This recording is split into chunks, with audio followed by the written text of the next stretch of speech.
ರಾಜಣ್ಣ ಅವರು ರಾಜೀನಾಮೆ ಕೊಡ್ತಾರೆ ಅನ್ನುವಂಥ ಸುದ್ದಿ ಹರಿದಾಡಿದೆ ಸರ್. KN ರಾಜಣ್ಣನವರ ವಿಚಾರವನ್ನು ತಗೊಂಡ್ಬಿಟ್ರೆ ಕಾಂಗ್ರೆಸ್ನಲ್ಲಿ ನಡತೆ ಹೇಗಿದೆ ಅನ್ನೋದನ್ನು ಸ್ಪಷ್ಟವಾಗಿ ಗೊತ್ತಾಗತ್ತೆ. ಇಡೀ ದೇಶದಲ್ಲಿ ಅನ್ಯಾಯ ಮಾಡಿದರೆ, ಮೋಸ ಮಾಡಿದರೆ, ವಂಚನೆ ಮಾಡಿದರೆ, ಕಳ್ಳತನ ಮಾಡಿದರೆ ಶಿಕ್ಷೆ ಇದೆ.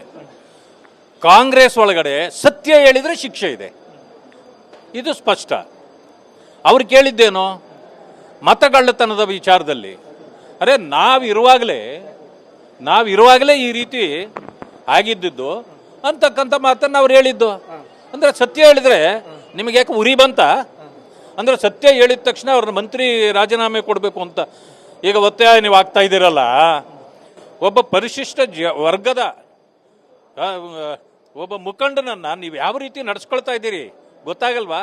ನೀವು ದಲಿತ ವಿರೋಧಿಗಳು ಅಂತ ಮೊದಲಿಂದನೂ ನಾವು ಹೇಳ್ತಾ ಬಂದಿದ್ದೀವಿ.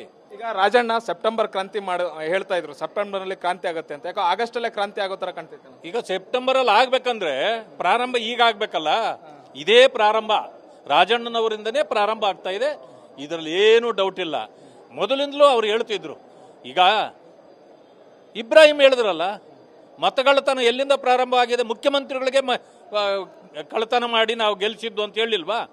ಮುಖ್ಯಮಂತ್ರಿಗಳೇ ಕಳ್ಳತನ ಮಾಡಿದ್ದಾರೆ ಅಂತಂದ್ರೆ ಈಗ ಜನ ಎಲ್ಲ ಮಾತಾಡ್ತಾರೆ ಹೊರಗಡೆ, ಸಿದ್ದರಾಮಯ್ಯ ಮತಗಳ್ಳ ಅಂತ ಹೇಳ್ತಾವ್ರೆ.